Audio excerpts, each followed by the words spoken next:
Right, hello everybody. Really sorry about the delay. There was a technical issue with Skype, but we've sorted it now. So, guys in the chat, just before we sort of get talking about what we're gonna do, I'm here with Shin Koala. Hello, sir. Hello, sir. How you doing? Yeah, cheers for joining us. We've been trying to sort of get this going for a while, but we've both been busy with various things. We just kept missing each other, really, didn't we? Yeah, well, we had a few good conversations in between, though. That was Yeah. pretty cool. Yeah. Now, guys in the chat. Right. Right. Why did it stop?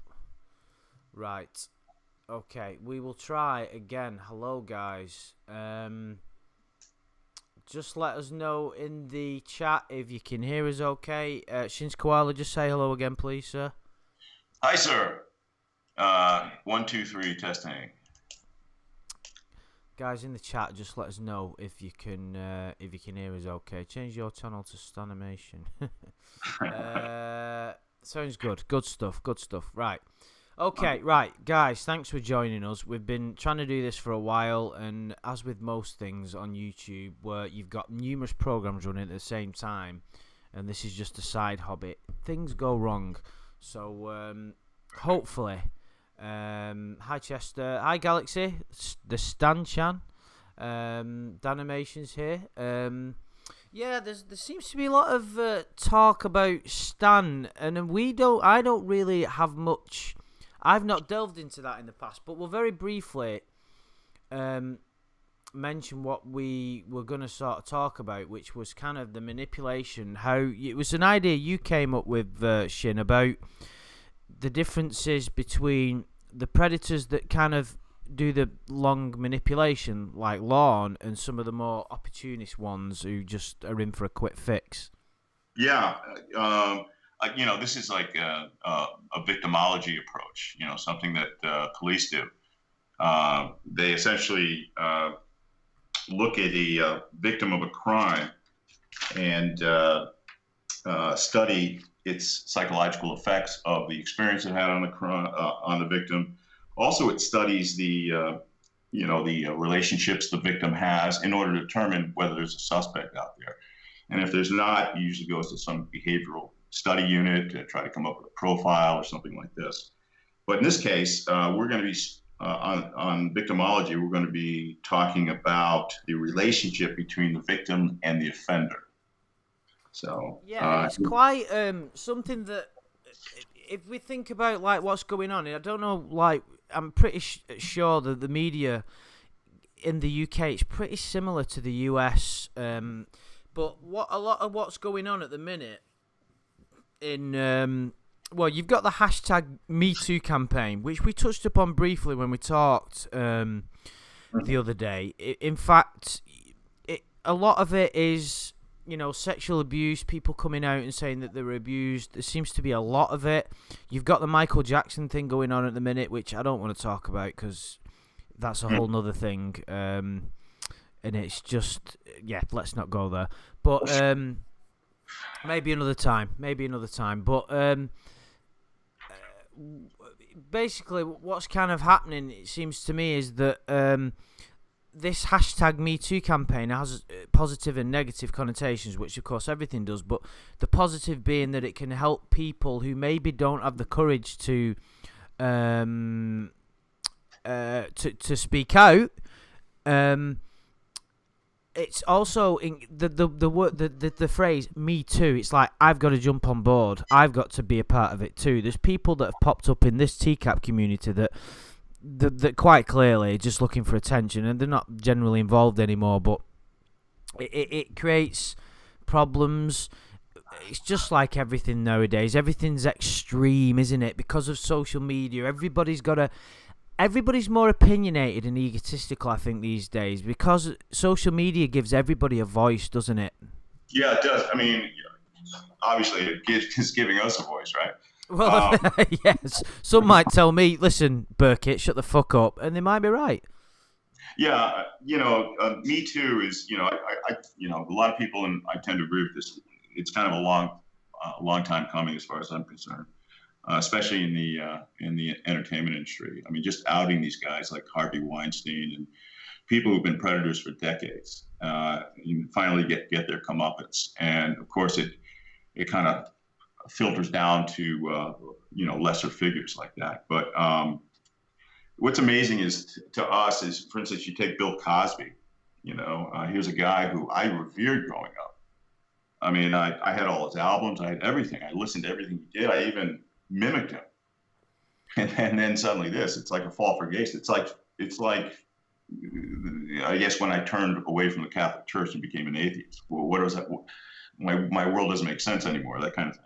So, it's an eye opener. But what's interesting to me is the backdrop of Me Too with our community.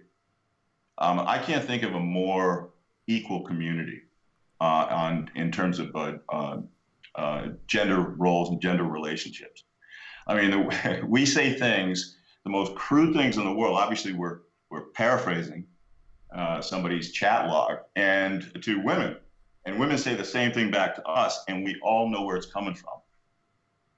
So it's kind of interesting that Me Too is going on, and we're engaged in these discussions where we're just parroting these disgusting people, men and women, And I think that's kind of like that to me is it feels good. Yeah, it's a nice escape, isn't it? The sort of lawn thing. It's a bit of escapism, but of course, the reason we do these talks is because it touches upon quite a lot of important themes. I mean, this hashtag Me Too thing, it's not directly related to what we're talking about today, right?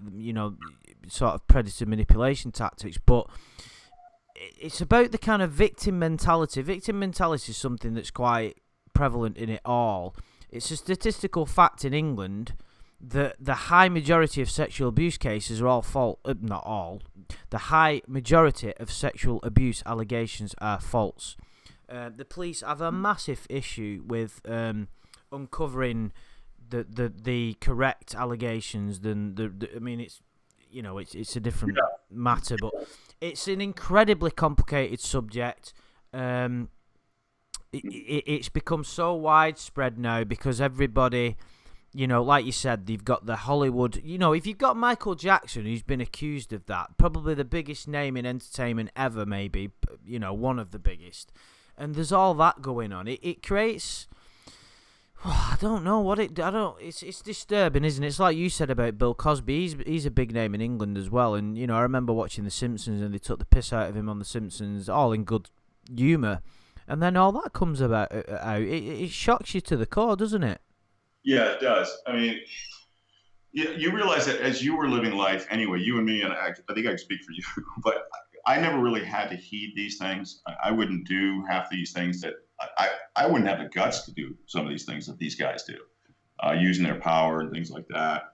So I don't think it was a lesson for me, but what was a lesson in here, that obviously, the issue of police investigation into, say, false allegations is very important. I was actually knee deep in that in the 90s when there was a kind of what we call a hysteria involving daycare centers, McMurray, Fells Acres, places like that, where these outrageous allegations were being made by children, and they were believed.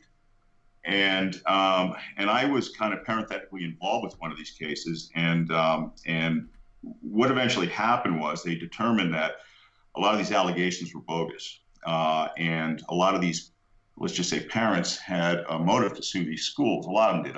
I wouldn't say that. I'm saying a lot of them were good people, but there were some people who were actually the abusers of their children. They took the opportunity to escape to scapegoat the school and then get a civil settlement out of it. And if you want to talk about injustice, that's injustice. But what it really came down to was methodology. And Children's Hospital, I'm not going to say which city because I certainly don't want to get struck on this, their psychological unit was involved with this. And you got to remember, this was kind of a new landscape.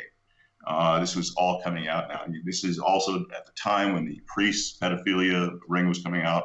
It's just, we were just inundated with this stuff. But what they found out was that the way they were interrogating these children was highly suggestive and inadmissible, really, but unfortunately wasn't tested until 3 or 4 years into it after many, many innocent people went to jail. And just to give you an example, what typically these cases would come out of divorces where there's a custody issue. And one spouse is accusing the other spouse of sexual abuse, the child to capture physical and legal custody of the child without visitation. So what they would do is they'd get interviewed, these children up in this clinic, and the questions would be something along the lines of this. So your mother says that your father touched you inappropriately. And did that happen? And the child would say no. So, are you sure? Yes. Well, your mother said it was sure. Your mother said it was the truth. And the child would sit there, and then this was actually in a transcript. And then the nurse practitioner that's who was doing this would say, "Well, is your mother lying?"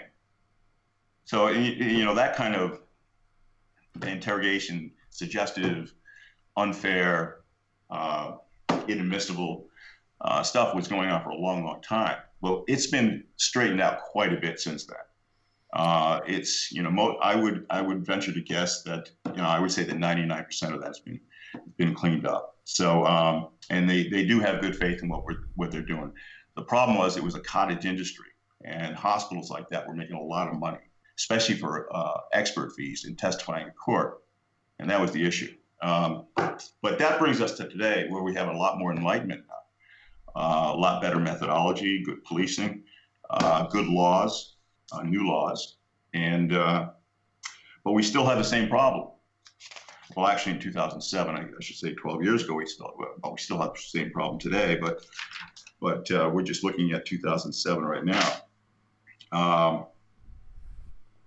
Anyway, sorry to keep dragging on like that. No, it's fine. And someone just mentioned before about, I mean, we don't want to talk about this too much, but with Trump and his bizarre kind of, every now and again he says bizarre sexual things, and he said those comments he said about women, and it's quite crazy that a president would be in charge who's got his bizarre kind of characteristics, and one might say he's got like a bit of a sexist attitude, which is a bit strange. But I mean, obviously we don't want to talk about Trump too much, but if you've got if you've got a president like Trump in the current era with all this fucking Me Too shit going on, then of course it's going to be everywhere, isn't it? Yeah, you're going to get reactions, counter reactions. It's going to be, there's no dialogue going on, obviously, and I don't think I hate to say it, but a lot of people just don't want it, so you can't force it. I don't know. These social questions are way above my head. But I can only take society one person at a time. But going back to the victimology that we're discussing here, I broke this down into two categories. And again, we're looking at the relationship of the victim to the offender, or the predator in this case. And the categories I broke them down into are: one is the hit and run predator, the one who just wants to rape, get in, get out, and get away with it, and not have any further contact, obviously not have any further relationships. Hopefully everything's, all the archives are deleted and whatnot. And the second one is the romance relationship predator. Those are usually highlighted by extremely long chat logs.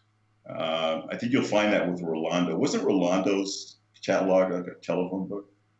I think Lawns was the longest, but I think Rolando's was up there. It was pretty.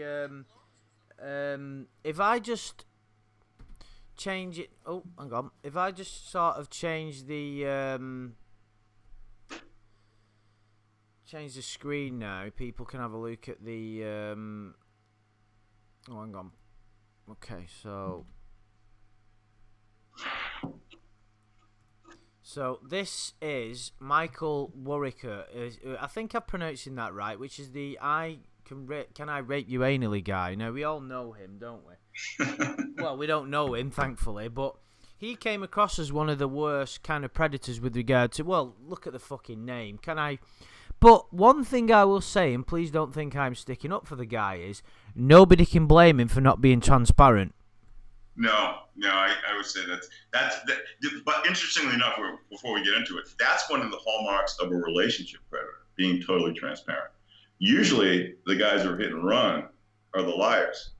Yeah. They're not going to tell anything about anybody. But this guy, well, he's transparent as to his intent, that's for sure. But well, I'm not sure look at the chat. Within the first 2 minutes, only a minute and 10 seconds, I ask you a fucked up question? Do you have a rape fetish, and were you ever raped? Now, if he was just asking, did you have a rape fetish? Now, let's put aside the fact that this is a child. That wouldn't be a bad question, because there's a lot of women, I believe, I've never been out with one, thankfully, but not that there's anything wrong with that if people want to do it, but rape fetishes and pretending that you don't want it is quite prevalent these days, apparently. So if people are into that, that's fine, isn't it? People can do what they want in their time. The problem with this is it's a child, and it's this part here which is disturbing. Were you ever raped? Yeah. Now, we're getting into a whole different category here, but if she said yes, how would he react to that? Well, I think that would, I don't know. I mean, it depends on how she would react to it. If she was saying it was the most traumatic experience of my life, oh my God, I hope I never go through that again. I'm not sure if he would recede. If he would, that'd be weird. I mean, that'd be evil, actually. But what's interesting is if you go up a few lines where she announces her age at 13, he acknowledges. He says, you look way older. So he's well aware when he asked that fucked up question. Do you have a rape fetish? Which would have been fine for somebody, an adult, a consenting adult. But he went right into it with, hey, I know you're 13 and, but here it is. That's what makes it really fucked up. No to both, like rape. That was a wonderful question that the decoy asked. Why you like to hurt people? Where's that? It's very weird. Below, I like rape, and then she says creepy, and then she says, why you like to hurt people? I just like it. I'd never actually do it unless the chick wanted me to act out or something. Now, like I've said, I've spoke to. I'm not. Well, there are a lot of people out there that practice this kind of thing, and up until the Forbidden Family member, I believe it was the most popular niche with regard to porn search engines. This pretending you don't want it sort of category. Pretend rape. I don't like using that word, but obviously in this case we have to. So it's like I said earlier, there's nothing necessarily wrong with it, but in this case there is. I would certainly suggest that someone with that kind of name, although he is being transparent, he's got some issues he needs to sort out, this guy, hasn't he? One would certainly assume. Yeah. He's looking, he could be looking for somebody who's broken. Yeah. I mean, that's what it looks like. Or somebody who's as sick as him. Those are the two options he's looking for. Do you have a rape fetish? Are you sick as me? And were you ever raped? Are you broken? That kind of thing. There's one chat log on Perverted Justice's website. Now, I'm pretty sure most pornographers have been on there quite a bit. Now, the number one chat log, or number one slimiest chat log, is one by Fleet Captain. I've been through it, and it makes me sick to my stomach, and I'd never do a video about it, because it's just, I just don't think it's appropriate. Was that the dog guy? No, Fleet Captain was someone who wasn't on TCAT, but his chat log is, he basically finds the lowest person, the decoy plays a broken, bullied, and abused child, and this guy just loves it. Yeah. And he gets turned on more and more by hearing about this, and trying to get her to engage more and more with the trauma that she went through. Yeah.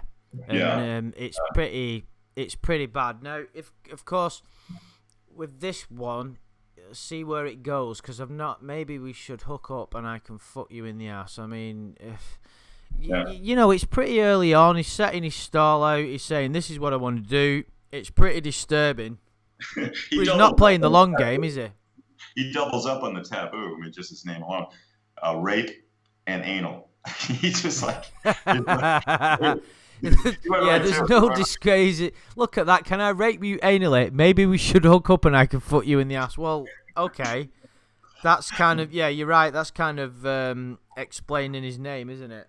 Yeah. Well, what I'm saying is he went right to those two taboos. Rape is one, and I guess the emotional aspect of the fetish, and then the actual physical aspect of the fetish. And again, they're both something you normally just don't do right away. I mean, normal relationship, you both agree to something like that, but it's, but unless you're Lauren, you just stick it in. But yeah, he went for broke. And I think it came down to a point where I think he was just rolling the dice, and he would not have been surprised if she just went offline as soon as he said that. Yeah, and it probably happened a million times, Yeah, because I think he even mentions it later on and says, "Am I freaking you out?" and this kind of stuff. He's always conscious of how it's going to come across, but obviously his sort of his impulses, or whatever you want to call it, this drive that he's got is so strong that he can't. He's got a shotgun approach. He's got a scatter gun, and he's hoping one of those pellets is going to hit the target. That's what it is. I mean, and everybody else is going to be turned off, and who knows, maybe report him or whatever. He's probably had that experience, and boom, he hits one. Kind of like Jim Roush when he found his decoy. Yeah, just rough sex. I'd want you to resist and pretend you didn't want it and stuff. I mean, that, we're not going to delve deep into the psychological implications of that, but that's for another time. But, of course, what we're trying to get at here is somebody, like you said, it's the hit and run, isn't it? It's and it's... this kind of situation manifests a lot in online dating, normal online dating between, adults of age. People put in the profiles what they're after, like a one-night thing or whatever. So, right. Some of these guys have the same approach with children. Mm-hmm. Mm-hmm. Yeah. This guy just comes on strong, though. I mean, just... Yeah. Oh, yeah. Well, I mean, with that name, how could you not do it? It's interesting what he said in the show as well when Chris said, what's with that name? And he says, well, it gets responses.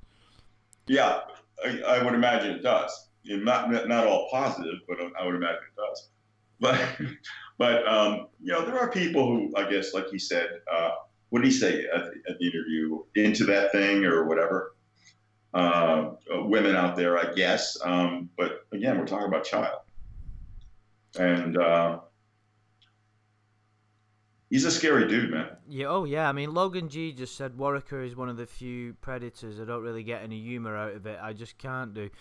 Ironically, he gets humour out of it because if you remember, Logan, in the show, Chris says to him, what's with the name? And he just starts laughing, and Chris goes, oh, what, you think rape is funny? I think he might be quoting the chat log to him. So he doesn't... Is that an indication of kind of nervousness, or he doesn't take it entirely seriously? But you've got to kind of ask yourself, really, if you're somebody in Warwicker's position, of course we wouldn't be, but you've got to say, if you look at him, he starts off with this pretend you don't want it stuff, and it's on his mind, all this rape business. You've no idea where it's going to lead. How twisted would he become if these fantasies of his were met on a regular basis? You actually, you can't help but put imagine what it would have been like if these guys were successful. How's that scenario play out? What would have happened? Who would have ended up dead?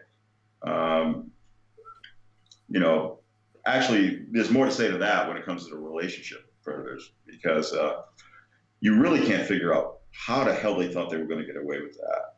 What was their plan?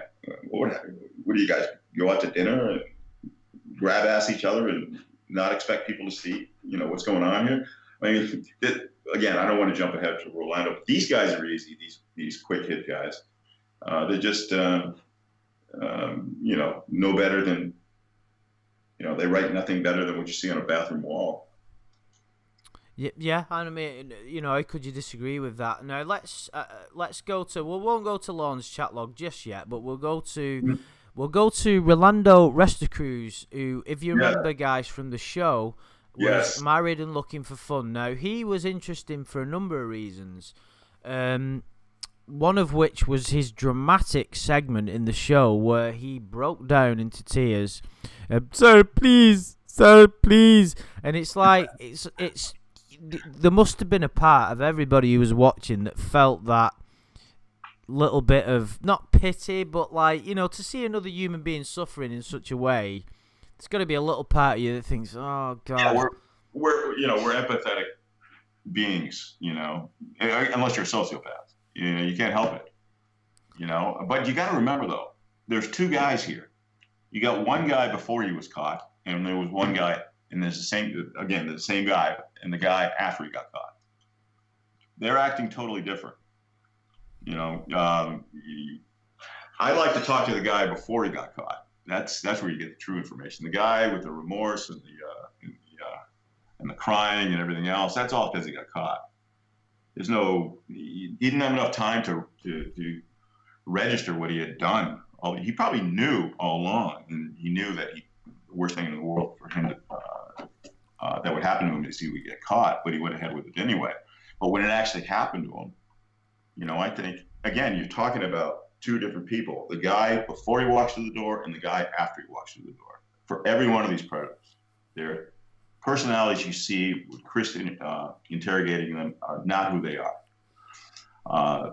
Who they are on their, on their chat logs, on their phone conversations, on their images they're sending. But that's who these guys are. And that's the guy I want to talk to if I was a cop. Yeah, it's interesting. It's something I'll never fully be able to grasp, why these people think that what they're doing is worth risking everything for, and what they think they're going to get out of it is the possibility of them controlling someone who they see to be so vulnerable. Because if the thing is, if you're a man like this, and the ultimate sense of control and pleasure for you would be to control and manipulate and sexually abuse somebody like that, they would see it. If they get off on, a lot of human beings get off on power over others. It's an ego. It's the ego, really. It's strength disguised as it's weakness disguised as strength, basically. Anybody that has true power, or should I say true, how can I put it, integrity and sort of confidence, doesn't need power over other people, doesn't need to control, doesn't need to dominate. These people are very, very vulnerable creatures. And it manifests in this way, and also because of every human being's sexual impulse, they're also depraved at the same time. So it's a dangerous combination, isn't it? I often wonder whether it is a predator, something that was in them all the time, and it was just dormant, and it just got revived by an experience like this. I don't know. This guy was a staff sergeant too, wasn't he? Yeah. Pretty high commissioned rank. I think this is probably my second most watched segment of TCAT behind You Know Who, because of the dramatic, and it's ironic that it's two that probably cry the most. And when, do you remember that little cry that he does? Goes, yeah, when he's kind of picked up. When he's being cuffed. Yeah, and the thing is, it was more. Lorne's was kind of a pitiable cry. It was like, please feel sorry for me. His was genuine. Being distraught because he knew his life was over. Lorne didn't really have a lot to lose, did he? The worst cry was Gerald White. That was pain. I don't know if you remember that guy. That was the boots guy. Yeah, the boot fetish guy. I don't know what's going on. You don't need to. That guy. Yeah. I'm just here. No, you're right there. Yeah. Then when he gets caught, he has that weird cry that, I can't. I'm not going to try to do it. Yeah. It's very similar to Rolando. Right. We can do a video on takedown reactions. That'd be funny. But I remember Shaman somehow put together a compilation of that guy doing that cry for a full hour repeatedly, and Lorne's, I think, what was it, Lorne's thing that he did? I can't remember. Do you know what I'm quite surprised by? When we were talking about doing this, I don't know why, but I've not thought to have a look at Westerbeck's chat log, but maybe that's something we can do another time, because that might demand a whole video. Because he's probably... Yeah, he's got a lot of history, though. Yeah. I'd like to kind of research that ahead of time. But, it's funny what his name was on that. It was similar to a lot of the predators in that sting. I think his name was something like... Change for the better? Change for the better, yeah. And he showed himself as being religious as well. It's like that. Yeah. I mean, it's no surprise that it doesn't. I think it's commonly believed that a few religious people maybe have these inclinations because maybe they're suppressing a lot of the urges, maybe. And there's some interesting psychological studies to be done there. But with him and a few others who mentioned Jesus and the Bible and whatnot, and he believes that it's his faith. I mean, he was the worst one. He was the worst one. Didn't he abuse a family member as well? I mean, what? Yeah. There's nothing worse than that. Well, here's the idea. Again, I'm not trying to bash Christianity, but Christianity has this idea of vicarious redemption. That is, you can do all the shit you want, but as long as you're saved before you die, you go to heaven. And that's kind of that's his idea. No matter what he does, as long as he accepts Jesus, Jesus already died for his sins. They don't continue to do, by the way. Self-deception, isn't it? It's like that video I did, like the sort of pornography life lessons thing I'm trying to do, and I talked about like how important it is to tell the truth, not just to other people, but to yourself. And these guys, if he genuinely believes he's got some kind of religious beliefs and he's doing the right thing, he can twist it round in his own head to shape. Well, Chris brought that up in his defense. Chris asked what was in the briefcase that was in his car, if I remember that interview correctly. Yeah. And that's when he had the opportunity to say, "My Bible's in there." And that's when that discussion went off. So Chris, he didn't actually come out speaking Jesus and everything else like that. What's his name? The Jesus Rocks guy. That kind of guy. Yeah. He wasn't wearing it on his sleeve. He was keeping it in his briefcase, and he was more than happy to tell Chris about it when he asked. I think that was, I can't say that Westerbeck came in claiming that. He just had the opportunity to say it. But going back to, you were talking about lying here, going back to Resto Cruise. And by the way, he's my third favorite predator. You know who's first? Jim Rao should be second. I could watch his interrogation all day long and find something new. I find it a bit frustrating because he's drunk. Yeah, well, I understand there's a lot there, but maybe that's something we can talk about in detail another time. But I think, is it because maybe he's an intelligent guy that you can find? But Rolando's my third, and not only because of the POW kneeling in the kitchen that he was doing. But look at his screen name, Married and Looking for Fun. He's not married. He's divorced. Why does he hold himself out as married and looking for fun? Is that some kind of, is he looking for someone to, it almost seems like it's diametrically opposite of what he's trying to do here and to have a relationship. That kind of screen name makes it look like he's just looking not for a relationship. The opposite. I'm already married, but then he gets into it. So he may very well have been looking out there for quick hits, and then he found this one.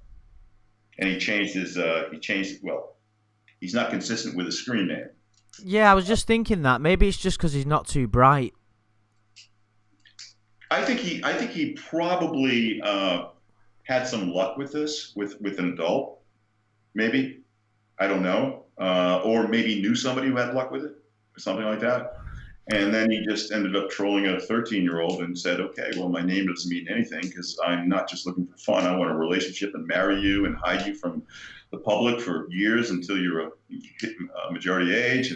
Yeah, you don't know. You don't know how long somebody like him has been trying to do this. So he could have changed his screen name, 50 times in a week. True. True. I guess I would think that perverted justice would know that. But then again, this chat lasted for what, almost 3 weeks, something like that. If we just have a quick look now, what date are we on? The 28th of June. So if we go right to the end, we're on the 20th of July. All right, okay, so it's just less than a month. So it's like 3 weeks. It's quite a long time.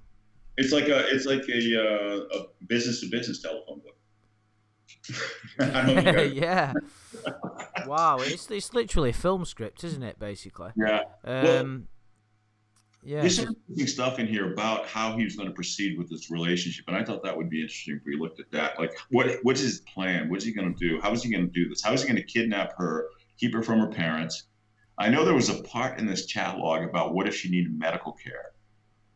So this guy was he was thinking like a soldier almost.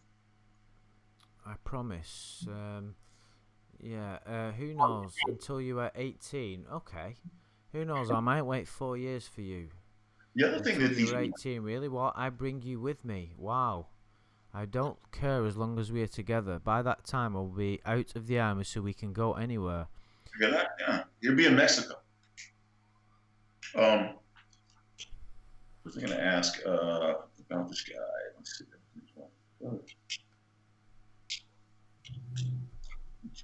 There's too much drugs and stuff in there. Okay, swim in there, blah, blah, blah. Yeah, I don't know what his plan was. I really don't. You see, what you got to remember is, I think, this is my interpretation from reading this and read it in the past, he's someone that jumped online and got carried away with it. Now, that isn't to say that it's any less of a crime than someone who's planned it for 2 weeks, but I'd agree with you with that, but he got carried away with it pretty quickly. Oh, yeah, of course, but if you think about it, right, if you're online and you're one of these guys and you jump in a chat room or whatever, and you hit it off with one of these decoys, you're going to be quite surprised by how quickly you get responses and how positive they are. In other words,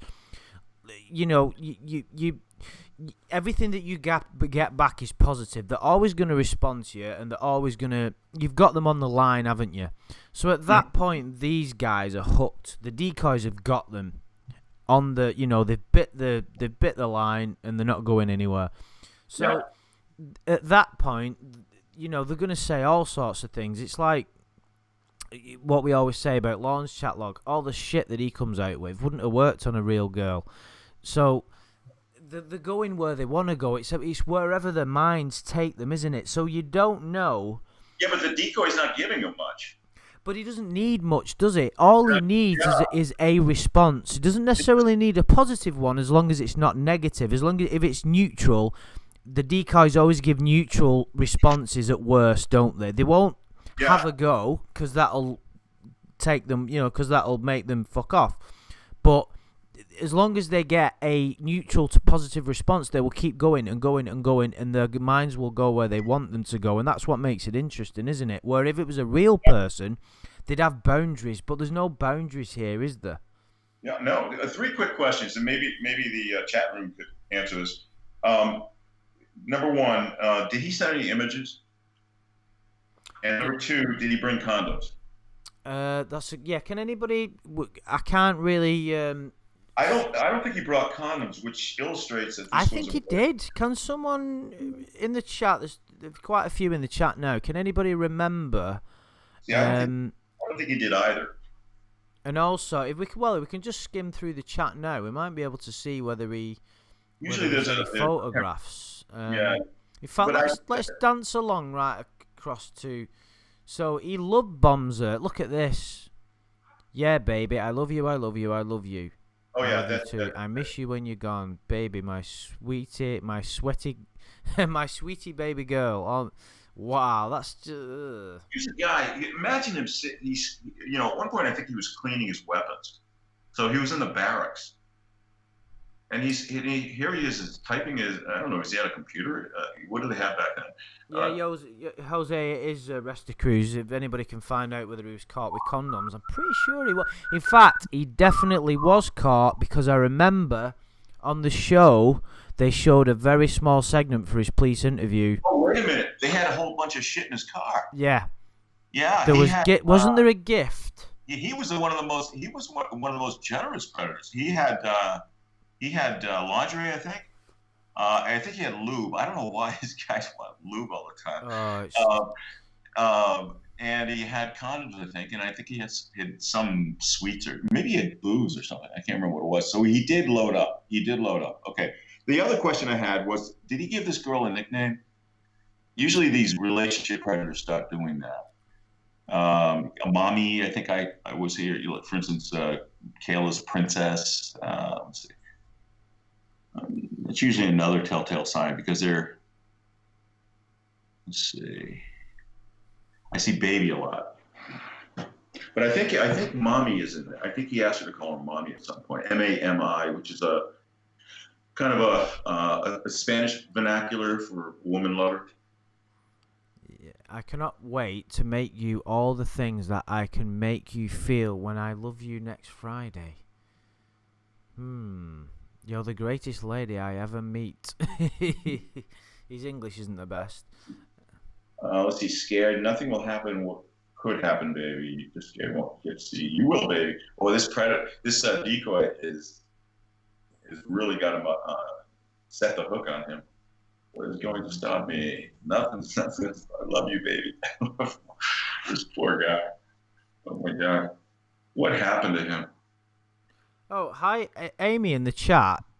Didn't you see my comment in one of Actualize.org's videos? I was wondering, I thought I'd seen you in some of these videos. You sort of said this is just a. Do you know what happened as well? I forgot to mention this in one of my videos. I was in, what was I in now? I was in some completely random video. I think it was like a lion. I don't know why, but I like watching videos of big predators taking out prey. Maybe that makes me a bit weird.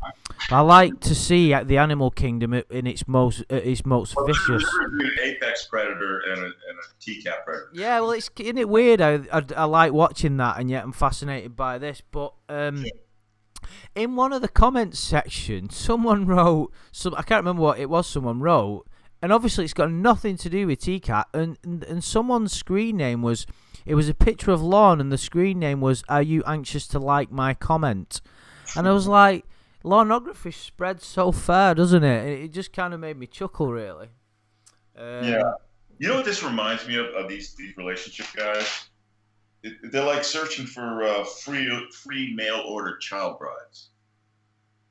You know, it's like that's what they're combing for.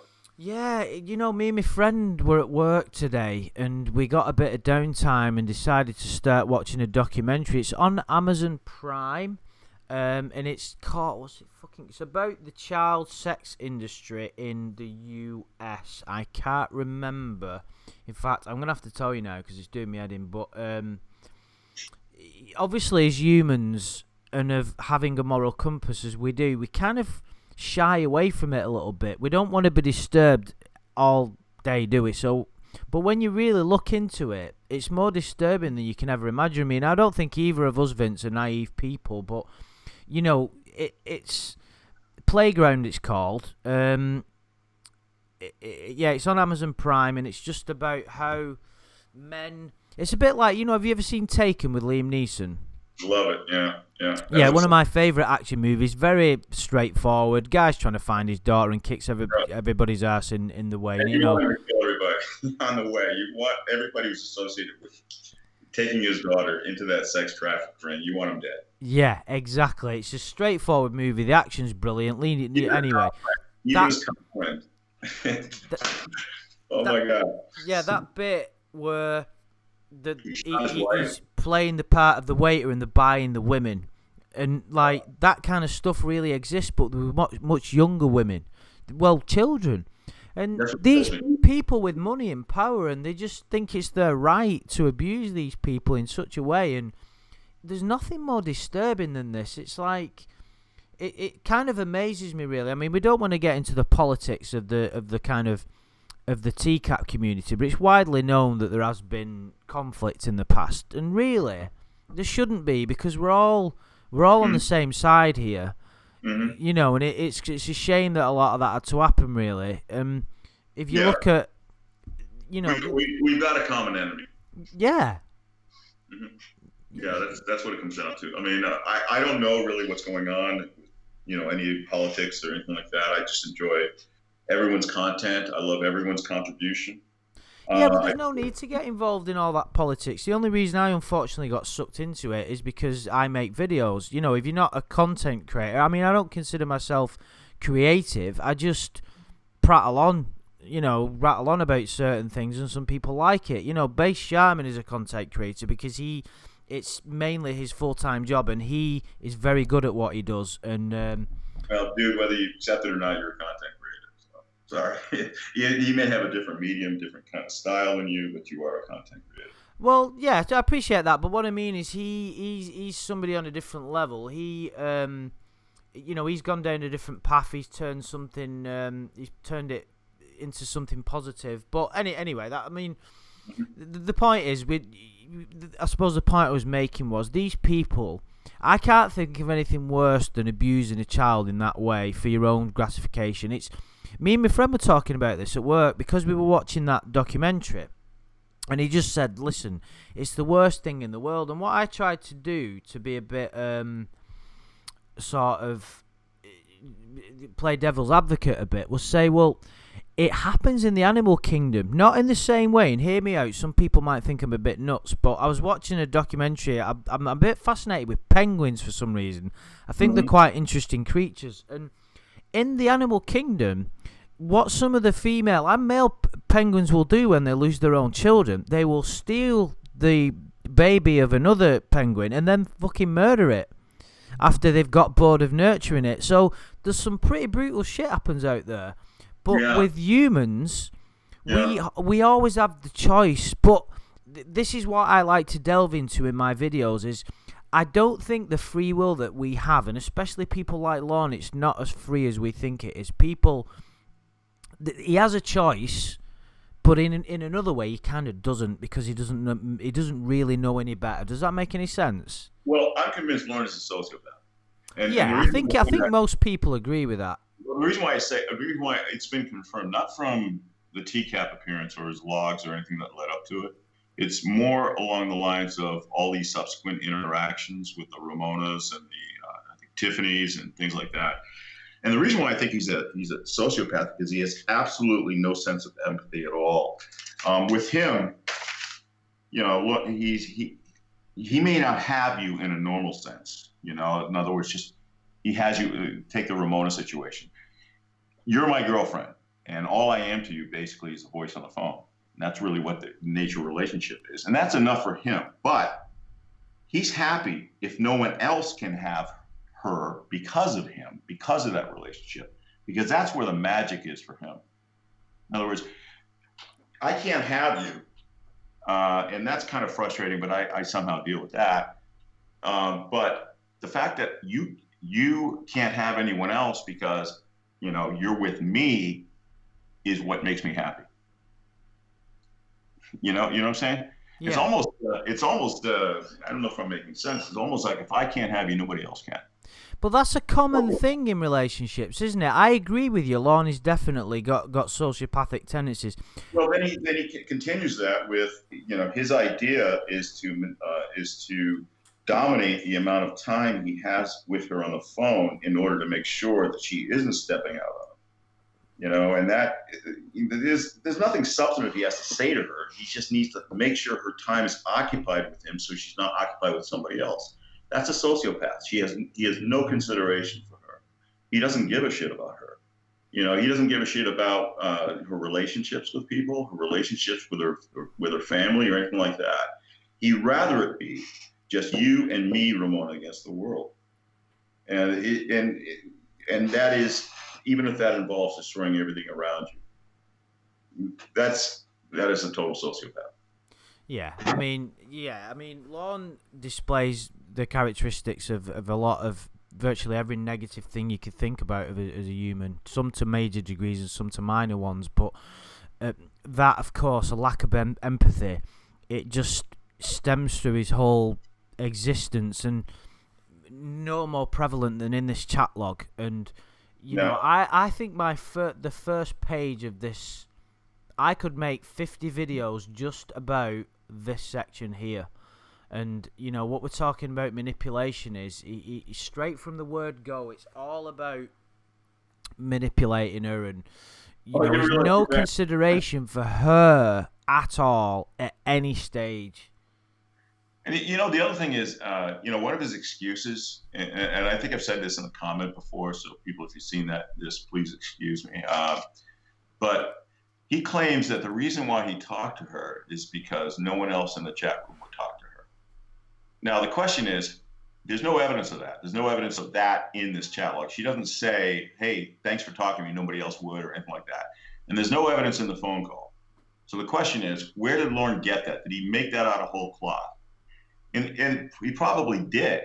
He probably just made that up. But chances are, other people in that chat room were warning him not to talk to her because she's a kid. And that's his way of saying, oh, people are not going to talk to her. I feel sorry for her. I'm going to talk to her. That's what I think happened. Those two things could happen. Either one, he's lying, or number two, he was warned. And his idea of being warned is rude to Kayla. And so he's going to do something about it. I mean, that's just my theory. No, it's an interesting one because that's one I've not heard before. It's I'd love to know exactly what he was doing. I'd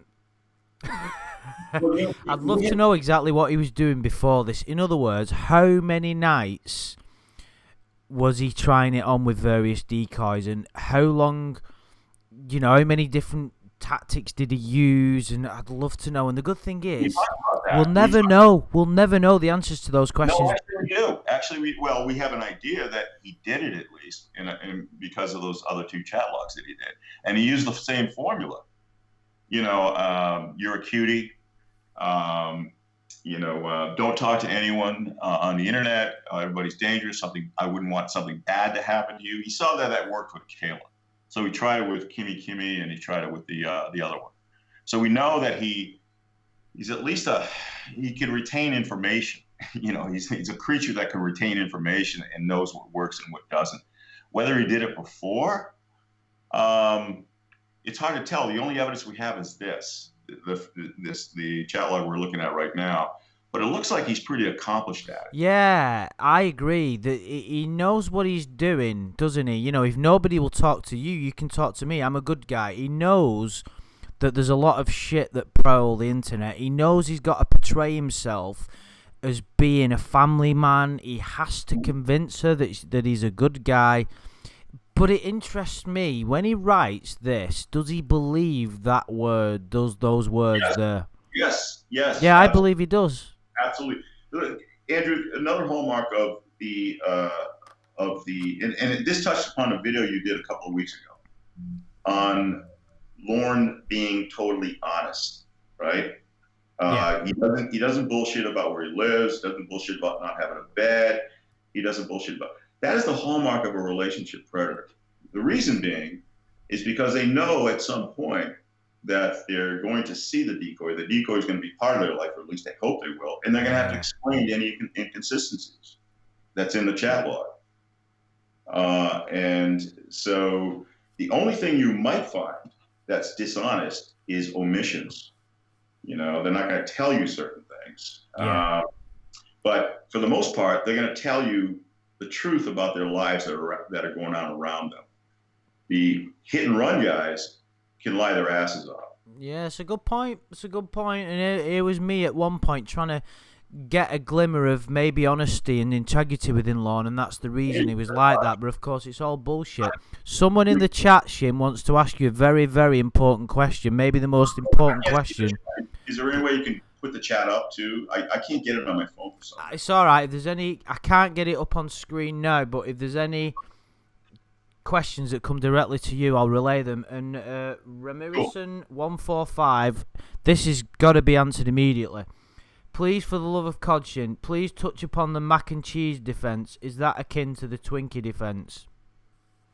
That's interesting. The Twinkie defense, there was obviously, the Twinkie defense didn't work, but the mac and cheese defense in this case. I gotta think about that. You know, I would, even if it didn't work, I would take it all the way to Supreme Court. I would make it work. I would make it part of our jurisprudence. I, I would somehow pigeonhole that in. Could you go down the route of his family of psychologically tortured him by withholding his favorite meal, therefore subjecting him to psychological torture, therefore he's not responsible for his actions? Could you go down that road? Well, yeah, if he did something to his family, he might have a defense. But if he does something to an innocent third party, that's a little different. So I don't know. He's kind of directing his guns at the wrong people. But again, we're just falling into that. That's just bullshit. You know that, right? I mean, if that's the worst thing that can happen to someone, having your toy taken by your little stepbrother and having denied mac and cheese and the other crap, that's the worst thing. That's a pretty charmed life. That's the worst. That's a fucking good point. But I remember when he released that video on his YouTube channel, and my immediate reaction was, "This has never been real. He's having a joke on us, this guy. This clearly is some kind of, like, it can't be real. This guy cannot be for real." I often wonder that. No, I don't think so, because there's real life implications to what he does. I mean, prison is real, probation is real, everything is real. I mean, if he's having a joke with us, the joke's on him, obviously. But it blew up in his face. Yeah, it's we got some good amusement out of it, though, didn't we? Let's be honest. Yes. Oh God, yes. And I gotta say, one more thing. Recently, I know you haven't been up to speed with the recent phone calls and the dumps with this new catfish, Tiffany. Yeah, I've heard glimpses about them. Well, she is fantastic. Let me tell you. The point I was making earlier about Lauren being a sociopath and insisting on someone's time, and that would be enough for him, to ruin somebody else's life, even though he gets no benefit out of it. Lauren had asked Tiffany whether she was his girlfriend, and Tiffany said, "No, absolutely not," or something like emphatically no. And that was beautiful. That was absolutely beautiful, because his mask came right off at that point. And you can see it now. He doesn't have this premise of, "You're my girlfriend, so I can treat you like this, and I can make certain demands of you." She was having nothing of it, and it was just fantastic. And I waited to hear that for such a long time, because you heard so many times in those Ramona phone calls where we would ask her over and over, "You're my girlfriend, you're my girlfriend," and she would try to avoid answering, and I cringed when she had to say yes. And I just cringed when I said that. When finally Tiffany just put him in his place, that was enough for me. And quite frankly, I don't even really hear any more from this guy after that. That was good. Going back real quick. We never talked about, if you want to touch upon this real quick, I don't know how much more time we have, but the issue about, again, the hit and run guys and the relationship predators, which victim you think, obviously they're both been damaged. There's no question about it. They've been traumatized. But who do you think would be worse in a situation? Say there was a real decoy. Say Resto Cruz and Lauren were able to take this woman out and whatever, and they got away with it for a while. Eventually. My argument is it's those guys that hurt the victims the worst. And the reason why I say that is because we talked about that case I had a few years ago, 20 years ago, where I represented a pedophile, and turns out that he was one of those relationship grooming pedophiles, where the actual victim was in love with him, and this guy could give a shit. And I was in the middle of trial, and I pretty much had a pretty good defense. Actually, it wasn't a good defense of what he did, but enough of a defense to get the prosecutor to give me a decent plea. And the defense was that this child's mother was allowing him to do this. He was her live-in boyfriend, the pedophile, and she would allow him to do it for drugs and money for years. We're talking about from 7 years old until, I think at the point that we went to trial, she was like 16. and still in love with him. And I looked at this thing and I'm saying, this young woman, 16, she's, girl, has got a long road ahead of her, a long road. By the way, he did get a good plea. I basically tore up the mother on the stand, and they asked for a recess, and we settled. But looking at that victim, I had no hope for her ever recovering the way she was. She refused. As a matter of fact, one of the things that helped me with my case is she was refusing to testify because she was in love with this guy. Wow.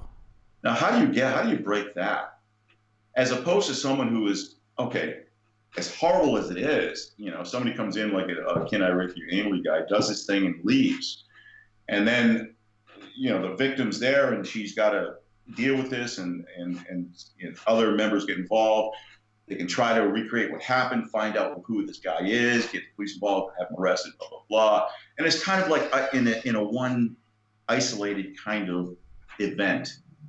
But these relationship guys go on for years with these girls who essentially brainwashed. That's a great way of putting it, because that leads us nicely into the whole point of what we wanted to talk about, is that the manipulation of what these guys do is they are psychologically trying to rewire their brains, so change their whole existence, their whole outlook on life. The opportunists of Warwick, let's use him as an example because it's an extreme example. He goes in, he asks her, do you want this or do you not? It's fucked up. I'm telling you it's fucked up. Do you want a bit of it or not? No. Lorne goes in there, or someone like him, uses that girl's fears against her, turns her world upside down and tries to mold his life around her, and he does it because of his failings in life, because he's fucked up, and tries to make up for it by manipulating a child. And as much as I've tried to see the good in, not necessarily see the good in Lorne, but give him some benefit of the doubt every now and again and said he should be left alone, it really makes him one of the worst ones, doesn't it? Because it's like you said, he's in it for the long term. He knows, he's shown evidence during this chat log that he knows he's not good for her. Yeah. I mean, well, look at it. I mean, just look at it objectively. I mean, you're taking a upper middle class girl, two professional parents, doctors, into a world where you sleep on the floor. And God knows what he had. I asked this in a live chat. What do you think he had in his refrigerator when he finally, say he was able, this whole thing was real, and he brought her back? What do you think? Great question. That's a great question. Probably, I reckon, a couple of bottles of Bud. I would say he took care of that first and got 2 cases. You reckon? And then the bologna possibly or whatever. I was just going to say, I reckon half a can of mac and cheese, because he's eaten one half for his tea. There's half left. A little bit of bologna stuck to the bottom of the fridge. Crate of beer. That's probably it. I don't think he was prepared. If he didn't have enough money for gas, he was going to try to pawn his camera or whatever he's going to do. But he had enough money to buy a supreme pack of condoms, I guess. And he was contemplating whether he can go back and forth. And he only had enough money for a $5 bracelet, I guess. Where was the money for the groceries or something, or sustenance? Don't forget, he was spending money on cigarettes, and he was still drinking like he was going out to bars, wasn't he? Those were his priorities. That's what I'm saying. He would take care of those first. So the question is, what was left for Koala? I mean, can you imagine he did his thing with her, God forbid, right? And then they sat around and said, are you hungry? Yeah. Okay, what do you want to do? And whatever's in there, that's it. I mean, compare that to Koala being at her own home.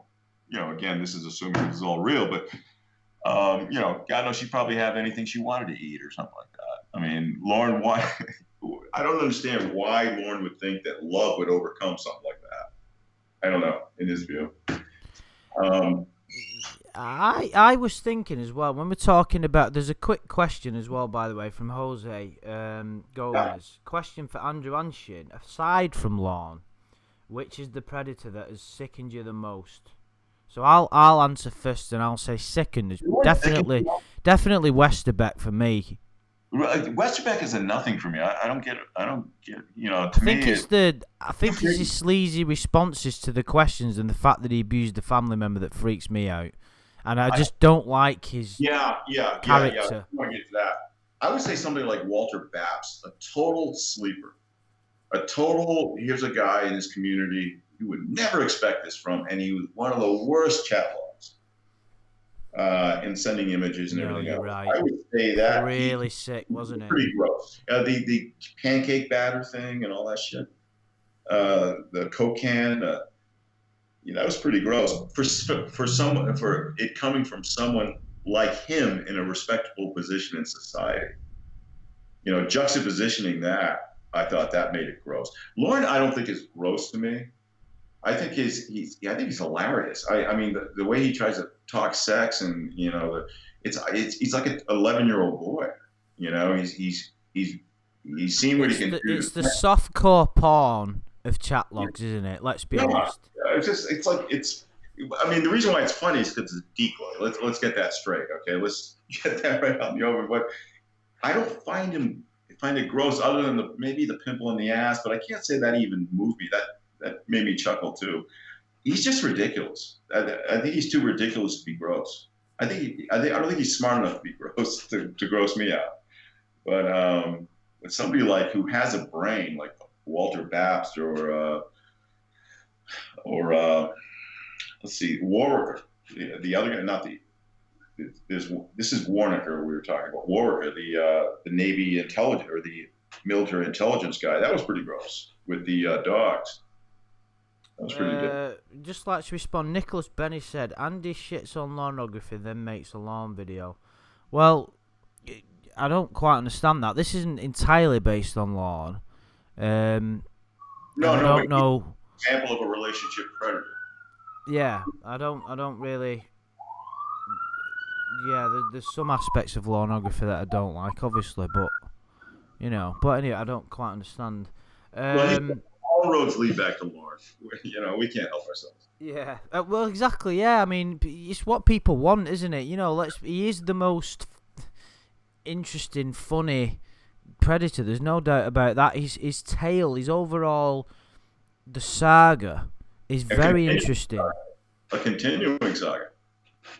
Yeah, but we've not seen the end of it. Yeah. Someone just put a comment in, what was it now? Logan, Andy, I know you have mixed feelings on the codfish, but the Tiffany calls really are a library of Alexandria for pornography. I'm sure they are, and I'd be an idiot. I'd be a liar if I said I wasn't interested. Yeah. But it's just, I can't start doing videos about it or anything because my feelings are just fucking leave him alone. I've done with it. I don't get the constant need for it. But of course, I'm like interested in what's going on. Who wouldn't be?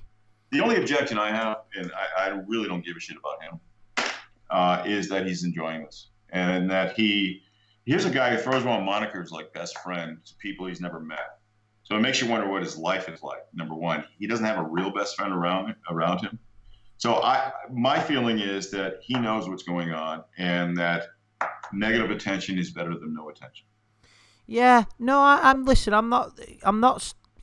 don't give a flying fook about him either. It's just, we touched upon this very briefly. We don't want to go into the politics of it. It's not the purpose, but I've always been concerned about the collateral damage. I think it's a little bit reckless, and that's it really. And it's about, don't lower yourself to his level is what I'm saying. Yeah. That's what I'm saying. Two wrongs don't make a right. That's my perspective, right or wrong. That's the way I look at it. Yeah, my concern would be for the members. I mean, unfortunately, as a lawyer, you can't help but think worst case scenarios. I mean, if you don't, because that's what you deal with, isn't it? If you don't think worst case scenarios, you're never going to be prepared when they happen, if in fact they happen. But you always have to do that and thinking of the alternative. How are they going to handle that when I do that? Chess game the whole time. But I worry about, and again, in a worst case scenario, say Lauren gets so upset he rages or something, and then gets in his car like he normally does drunk, and then goes out and kills somebody, and then tells his defense lawyer the reason why he did that is because he's having these issues, blah, blah, blah. I don't want subpoenas being handed out to people. That's my issue. And Lauren would make an issue about it. That's the problem. Other than that, go to town. Other than that, I don't give a shit. I really wish he would go back to prison, to tell you the truth. I believe that he is a perfect example of somebody who has not been rehabilitated and did not have a long enough sentence. Yeah, the thing is, he's quite clearly pretty twisted. There's a lot worse people around. My sort of thing is, he doesn't need help to ruin his life. I don't think that this is helping anybody. It's not helping him to become a better person. It's not making people safer. But anyway, we don't need to... Well, we're doing it for, again, not to be a hypocrite. I enjoy it. Oh yeah, of course. Those Ramona calls. I mean, people. I'm just concerned because I don't want anyone hurt. That's all. And other than Lauren, I don't really give a shit about him, like I said. Yeah, but again, I still enjoy it. But I can't help it. I just want to say that because I care about people. I care about everybody in this community. I care about everyone involved with bringing that content. I really do. I think they're awesome people, and I don't want anything bad to happen. That's all. Anyway, talking about, speaking of Lauren, real quick, Clobber Time, can you hear me? Yeah, I can hear you. Okay, Clobber Time brought up an issue that I told him I would talk about real briefly on his last, or a couple of live streams ago. He had mentioned that if Lauren had made a demand for less than $80 million in his NBC lawsuit, like $100,000, NBC could have probably settled with him. And I just wanted to talk about that real quick. Yeah. Only because I have sued NBC before. I've actually sued NBC on a defamation case before on a client of mine that was on, I think it was called, the show was Inside Edition, claiming that she was committing workers' compensation fraud when she wasn't. First of all, NBC as you know, is a huge multinational corporation. At that time, they were owned by Westinghouse. We had a very good case, a really good case. Now, let's just say that Lauren brought his addendum down to $100,000 instead of $80 million. That doesn't mean anything, first of all. It doesn't matter how much you ask for. A jury's going to give you what a jury thinks you deserve if you win. So it doesn't matter. The only reason why that matters is to get it in the right court. Certain courts have an amount in controversy limit in order to get to. For instance, the higher court, usually in the state, requires you to have a claim that's over a certain amount of money in order to get in that court. Otherwise, you go in the lower courts. So that's why that was probably done. And plus, in federal court, he filed this in federal court. There's rules that go with that too. But when a huge multinational corporation like NBC, Westinghouse, or whatever gets a lawsuit like this, first of all, don't think that they don't have a huge in-house legal department, huge, and they don't screen probably thousands of potential claims against them or lawsuits or whatever per year, and that's what these lawyers are there for. The last thing that NBC wants to do, especially on a high-profile case like this, is to make any form of settlement. It doesn't matter whether it's nuisance value or not. If Lauren asks for $100,000, and the way you usually determine nuisance value is how much will it cost me to defend this case? Why don't we just give it to the guy? That kind of thing.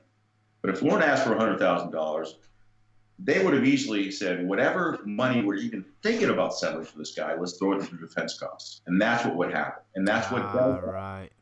And and again, it would be a public relations nightmare if they settled with him, because that would open the floodgates for every one of these guys. Okay. And the other thing is, he didn't have a colorable claim. So the claim on its face didn't have any merit. It was totally frivolous. And he's lucky if he had a lawyer. The lawyer probably would have been sanctioned for filing this thing. So why would you spend even a nickel? I need to ask you a follow-up question, right? Mm-hmm. And I already know the answer, but I want you to say it, having this legal background. Where on earth in that fucking brain of his did he think to get that figure of 80 million from, and that he thought it was somehow feasible? Usually, here's how you usually do damages. Let's say it's a tort case. Somebody was physically injured. Okay, you make the case first of all that this person it's their negligence approximately caused the injuries that led to these damages, and this is what these damages are. And typically, what they do is they separate them. They have compensatory damages, which is for hospital bills, things like that, ambulance, things like that. They have punitive, which is a punishment. And that's something where you're asking the jury to punish the defendant to a point where they feel it and almost knock them out of business sometime, like they did with those cigarette cases. I actually lost my train of thought. I'm sorry.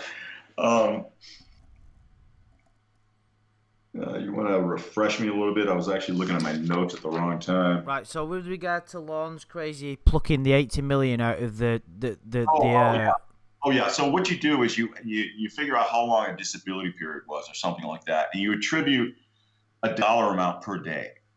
And if it's a long-term disability, then you enter into evidence life expectancy charts by the Secretary of Health and Human Services. That tells you how long somebody will live. So this person will have this injury for this period of time, and it's valued at this much per day based on the pain and everything else. And so it comes out to this. Lorne didn't do that kind of evaluation. His evaluation was pure punitive. He didn't claim that he lost any work or any jobs or compensation or medical bills or psychiatric bills or anything like that. Pure punitive. So he thinks in his mind, $80 million would be enough to hurt NBC, number one, which is ridiculous, and potentially knock him out of business, which is even more ridiculous. Yeah, do you remember in the lawsuit, I don't know whether it's something we touched upon in a previous video, where he said, which was, it sort of highlighted his lack of understanding of the internet, that NBC should be banned from the internet. Like, how would that ever... It was so funny because he thought that somehow he'd have the power to get that put into motion, and also he thought it'd actually be achievable. It just highlighted how ridiculously stupid he is. The effect of that would be to knock NBC out of business. Yeah. That's when you weigh these injunctions you're asking for, you got to look at the harm to whatever. We don't have to get into this, but I just wanted to go back to Clobber Times' inquiry about why NBC would never have paid this guy anything. Hell would have froze over. They would never have paid this guy anything. You imagine what next? Jeff Stacy versus NBC? What next? NBC? I mean, everything. Imagine the Oops guy. Oops, M versus NBC. The Oops guy versus NBC next on Fox. No, and this is one of the highest rated shows they had. I mean, it's got so much notoriety. Can you imagine if they settled one nickel with one of these guys? Don't you think that would have been in the newspaper? I mean, if I was a lawyer for this guy, I would have definitely advertised it. I would have done everything I could. But no, the whole thing is just ridiculous. And the proof of the pudding is that no lawyer would take that case. It's provided us with a lot of entertainment. Do you know what I was thinking as well when we were talking about the figure that Lorne plucked out of the air? The ridiculousness of the 80 million, it's mirrored in his defence to what happened and his overblown ego. It's kind of 80 million is how ridiculous his explanation is as what happened. It's all like poetry in his brain, isn't it? I got it. The $80 million represented the first year revenues from a recording contract he would have got with a major label. Yeah. It was. Book sales, everything, Yes. Lorne on life. Oh my God. Let's see what time. We've been doing this for a little while. Do we want to get into what was the last guy? Oh, you mean that we had the chat of? Yeah. So we've got Dustin's. We've looked at Rolando's, and we'll touch on Dustin's a little bit because someone wanted me to analyze that and find out when the crime was committed. I don't think we have time for that. But no, we could do that another time though. But with someone, let me just have a look in the chat. I think it's Philip and Jose said that Dustin's was the worst, most disgusting chat, which I've not managed to finish analysing it yet, and he's a sick, and he manipulates the girl. I think the most disturbing part of the whole chat with Dustin, for me, talking about manipulation of a child, is when he tries to turn her against her own father in his favour. That's what Lauren did. Yeah. Yeah. You know, the same thing. You know, again, divide and conquer. That's the you can't have a support network around if you're going to be dating a pedophile. Yeah, it's pretty sick. But yeah, I mean, we just have a look at the first few pages here of Dustin. Your parents know you're online chatting. Lol. He's got lulls in there. Okay. Oh, we got a cool KEWL. What's KFC? He's mentioned KFC in the first few minutes as well, which is quite indicative of his body physique, shall we say. You are so sweet, because I'm a pain in the butt. You're a beautiful, smart girl. I mean, that's manipulation. But something... This is Lauren. That's what Lauren does. Of course you got to be smart. Yeah. Yeah, that's right. Yeah, they all sing from the same hymn sheet. Something I wanted to touch upon with regard to this manipulation. Mm-hmm. Part of the human love relationship is based on manipulation. Men manipulate women, women manipulate men. Well, there's a different word. I would call it persuasion. I see it often. Mm-hmm. If it's, you know, again, manipulation implies, I think, ill intent. I don't know. But persuasion is like a transparency, openness about trying to convince you of something. Yeah. You know? But one of my best friends is happily married with 3 children. Well, 2 children and 1 on the way. And their basis for the relationship was his wife lied about being pregnant so that to gain his pity. And she's a beautiful, reasonably intelligent woman. And he's a smart guy who's got his own business, who's doing very well for himself. And their relationship is based on a whole manipulation tactic. Well, okay, just he knows about it now, I assume. He's not confirmed it to me, but I'm pretty sure he does. We've talked about it briefly, but I don't like to touch upon it. I suppose the point I'm trying to make is, we're talking about manipulation of a child here, which is something completely different. Manipulation, in my opinion, works in a lot of male-female adult relationships. It's like, you know, women try and manipulate men by, you know, wearing lots of makeup and looking good and saying the right things, and men try and manipulate women by talking bullshit and telling them what they want to hear. So it happens in the animal kingdom. You know, you watch the nature programs and they do the little dance and they, you know, mating rituals. Yeah. It's all part. You know, it's like have you ever read the book How to Win Friends and Influence People? Yes. It's all manipulation tactics and trying to, you know, advertising, trying to manipulate. It's a form of brainwashing. Yeah, all that stuff. Yeah, but you know, you can't give these guys that much credit, though. I mean, this is pretty elementary stuff. This is manipulation 101, I should say. Yeah, I mean, Lorne's techniques are not very sophisticated, and considering how kind of computer savvy. Saying that though, he's not that bright, Dustin, is he really? Because he got caught and he's back here, and you know, he's not. I don't think he's a super smart guy, really, is he? It's hard to tell. You know, he's got a lot of emotional issues. And when he was caught, you know, it was clear that he knew what he was doing at this time. What we're looking at right now was wrong. You know, I don't know. He's just like a big lug to me. I really don't. I can't. It's hard for me to read him. I think it's that jacket he wore coming in. He's covering himself up. I can't. I can't really get a good read on this guy. Other than he's sexually repressed, probably doesn't have any relationship with any woman. Uh, and I don't know, he's just nothing to me. Somebody I wouldn't even give any consideration to if I saw him on the street. Yeah, I mean, but these are pretty depraved characters we're talking about, isn't it? But like, what's interesting with TCAP, one of the most interesting aspects of, even it's touched upon a lot, is everybody people from all walks of life. Good-looking guys, not so good-looking guys, successful guys, not successful guys. They're all after it.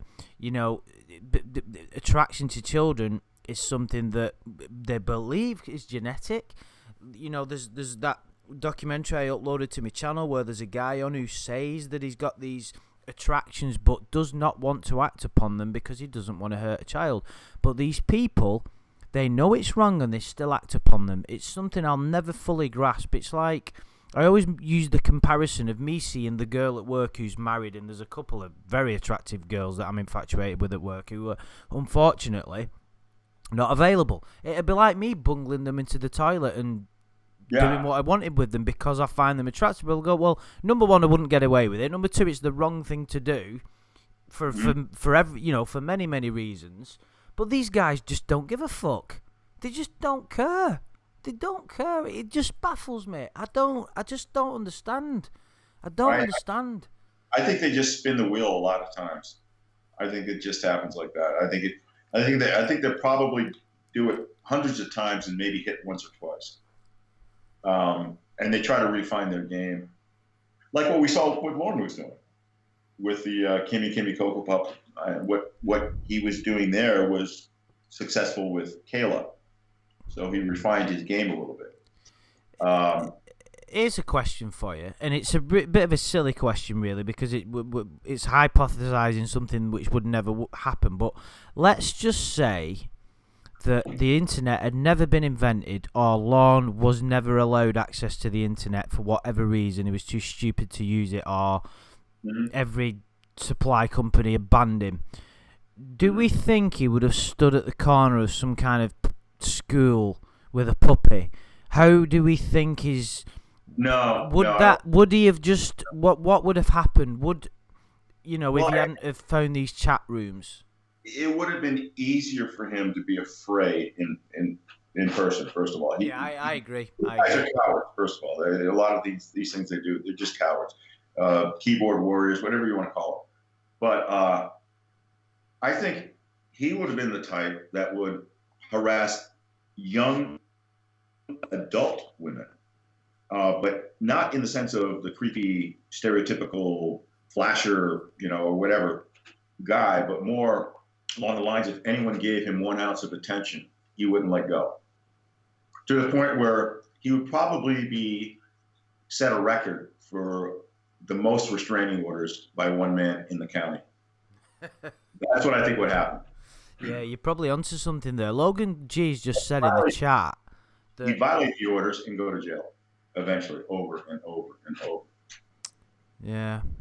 But the RSO is what really separates him from that, obviously. That he could have done something, put himself on the RSO. You can commit sex crimes. Obviously, you can commit sex crimes with adults and still end up on the RSO. It's not just for children. So, yeah, he probably would have found a way. He probably... Yeah, it's interesting. But apparently, Logan G just said that Lorne got reported for creeping on some girl in person who wanted nothing to do with him in Maine. Are you aware what he's talking about there, Shin? Yeah. Joey put out a video of 2 women, I think, where he interviewed one, I think via text. We got to see the text messages, and she told him, he only talked to one woman, but this one woman talked about the other woman as well. He said that I can't remember how they met or whatever, but he got the idea, that she liked him or something. Now, this woman was married, and he would harass her. He would actually go to her work, I guess, and ask questions about her or talk to people, creep everybody the hell out, right? Eventually, her husband, from what I understand, had to intervene. and he backed off. But that woman also talked about another woman that Lauren had taken a fancy to at probably the Circle K or wherever you buy cigarettes, where he shared a cigarette or bummed a cigarette or gave a woman a cigarette, whatever it was, and he thought that was true love. And the same thing happened to that girl. And I believe one of these two got a restraining order, which is unusual to me because if in fact that happened, probation would have been notified.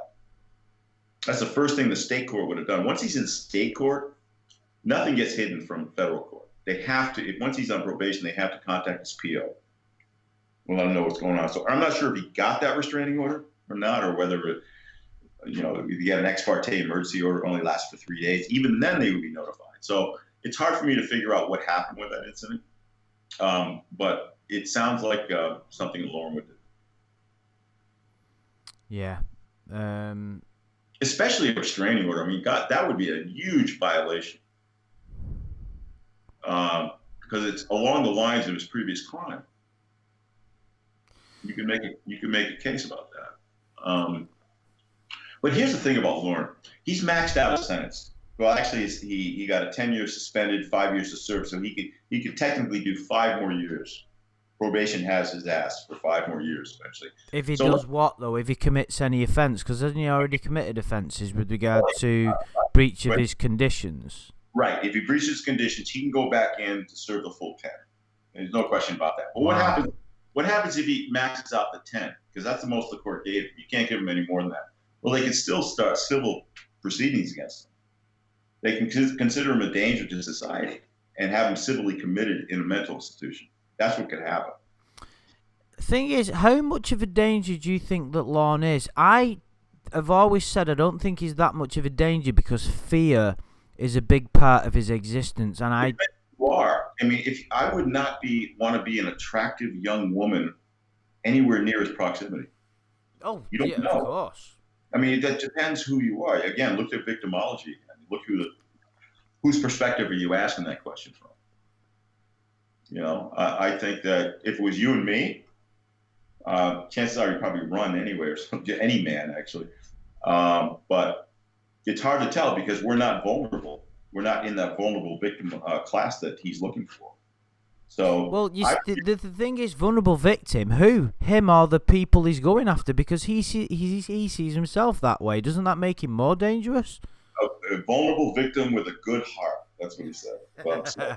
A good old guy. Country boys. Just a good old guy. Good old country boy. Yeah, that's so funny. In those female ways. Yeah, but the thing is, he's frozen. He's up there in that frozen tundra of Maine. So it's kind of like I said, it's a gulag of Siberia. So he's kind of isolated from society anyway. And the people who are around him don't appear to have anything to do with him. So I'm not sure. And he lives in a box trailer, and God knows how cold it is in the winter and how hot it is in the summer. I don't see much different from jail. I really don't. I mean, I think jail's probably a up move for him.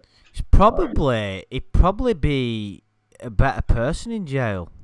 Doesn't have to worry about paying bills. Doesn't have to, and where he was, I can imagine where he was. He started out in state prison, then he went to federal prison. He wrote his book in prison. Pardon me? He wrote his book in prison. He's not done anything that productive since he got out. Yeah, he actually finished his book out of prison. Did he? Right, that's my mistake. I thought he No, he started it. He started it, and his mother convinced him to finish it. So thank God she did, because we wouldn't not have this literary masterpiece. But, I really want to read that, but I just can't bring myself to give him any money. Folks, I can't impress upon you how much you can learn about this man by just reading that book. I know that on the outside it's ridiculous, but you've read it. Oh yeah. Oh, well, you've not told me that before. I apologize. I went along. Nick Bagler had a series where he read the whole thing. Right. It's the only way I could have gotten through it. Just like Lauren's chat log, I couldn't get through it reading it. I can only do it with Base Shaman reading it to me. So he had this. And by the way, the book's very short. It's some chapters are like a paragraph. It's really weird. but it really gives you a good insight into this man as to what he thinks the ideal man would be. I'm going to And, have to buy that book. I'm and going his to have to bite the character, bullet. I He's going to have know. to take my money. You've heard it here, guys. I'm buying Lon's book, and I'm going to do videos about it. I can't resist it any longer. But the thing is, the character that I think his name was Aaron Johnson or something like that. The character he proposes, especially in the beginning of the book, before all this shit happens to him, all these things happen to him that sound familiar. In this case, it would be the Iraq War that turned him into a serial killer.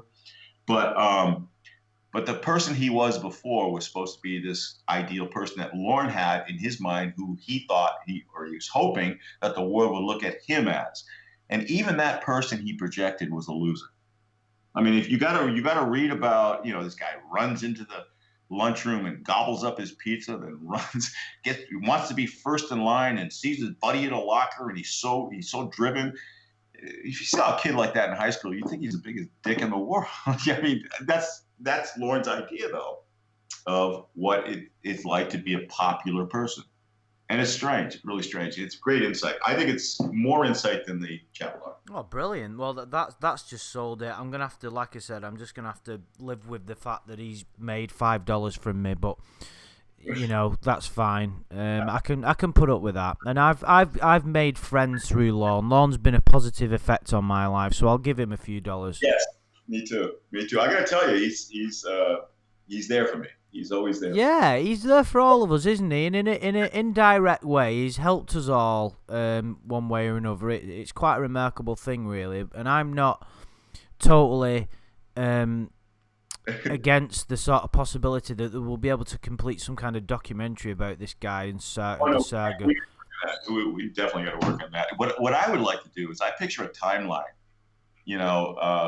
where you have a little inset picture on this timeline, and then we zoom into it, when he was born, all these pictures we have of everything we know about his childhood, and then we come down all the way to Betty, and then it would be really interesting. Oh, it'd be fantastic. There's so much to get your teeth into. And Reborn wants to do something like that. Reborn is actually going to come out with something, I think, from Betty forward, which is probably the highlights of his life. But I can't wait to see that. Yeah, we've not heard the end of this saga, but we've been online for quite a while, and I could carry on going forever, but I've got to get up to go to the gym in like 6 hours, so I really need to go. But it's been, despite the early technical issues, we've done quite well, really. It's been good, and it's I'm sure everybody's enjoyed it, and I hope they have, guys. I hope you've enjoyed it in the chat, and thank you so much for coming on, Shin. It's been a pleasure. Can I just say something real quick? I know that I'm not sure what the status of the Betty fundraiser is, and I'm not sure whether you're familiar with that, Andrew. Oh yeah, of course I am. Yeah, apparently you pay $25 and you get a load of the new calls and stuff. I'm going to see, the thing with me is I try to do it online. So there's a PO box that's still good on one of Clobbering Time's live streams. I'm just going to send the money up there. I don't really care whether I get the content or not. But I think if anyone can spare a few dollars for Betty, that would be awesome. I think we can. One of the good things about this community is this: we're doing good here for a really special lady. So, I just would like to. I'm hoping that's still going on. If not, please correct me in the comments. Yeah, I'm pretty sure it is. I think people can go to Clobbering Time's channel if they want to do something about that. I'm pretty sure that there's some videos, something about it on there. I'm pretty sure most people in the chat will be aware of it. But yeah, I mean, it is something that this community's done quite well, is that everybody's rallied round Betty in the past, because obviously she has been a victim of Lorne's misgivings and has been paying for that for a long time, and it's terrible what happened to her and her husband. Yeah, she's also recovering from cancer. So, and she's she's recovering. She's strong. We know she's going to be with us for quite some time. So, and we did have a bit of amusement when she started to interact in the community and Lorne. It just highlighted, if we ever needed any more proof how much of a tosspot this guy is, and actually started calling her a dumbass, and I'm just like, whoa, man. There's just no limits to your fucking I'm sure tactlessness. Just no words, is there? There's no words. No, I mean, I don't know if you can get much lower. And the more we know about this guy, I mean, you know, it's not good enough that you've gone in and ruined these people's lives and then cried about it and blamed it on other people. You also have to go in for the low shots as well. Right. But anyway, Betty, we love you, and everybody help if you can. That'd be great. Yes, and basically, I'd like to thank everybody in the chat, and we will be doing more streams together. So yeah. But thanks everybody for joining us. We've got some ideas about some more videos, haven't we, Shin? Yeah, and also if anybody else has any ideas, put them in the comments. That'd be great. Yeah, and you know, if you please press like as well. We've got very few likes compared to views, so just smash that like. It never bothers me how many likes I get, but I don't either. If you like it. It's no, you know. To me, it's the comments. To me, I love the comments. That to me is where I get a good fix on how we do. Yeah, well, you know, there's no point doing these if people don't enjoy them and interact. So glad to everybody. Golden V, you missed it, but you can Mr. Golden V, you can replay it. And Punk Pansy, you've been here since the beginning. I'm glad you've enjoyed it. Roscoe, thanks for joining us, Barella. All right. Everybody delete their archives. 87, thanks for joining us. Sosa, Philip, Amy. And yeah, it's weird how you saw me in that video, isn't it? But yeah, you'll have to drop us a line sometime if you're into all that actualized stuff. Nicholas, Logan G, Night Driver, thank you very much, everybody, for joining us. I can't see your names, but hi, everybody. And bye, everybody. Any ideas for any future videos, let us know. Like I said, I'm kind of enjoying the Lornography Life Lessons videos, and yeah, those are great. I quite like them, so I'm going to be doing some more of them soon. And I think Bay Shaman dropped in on one of them once, and he kind of it's always nice to get his approval. He's one of the original Lornographers. But anyway, guys, thank you very much. Have a fantastic weekend, everybody. Thank you very much for joining me, Shin. Hey, no problem, man. It was awesome. And guys, we'll speak to you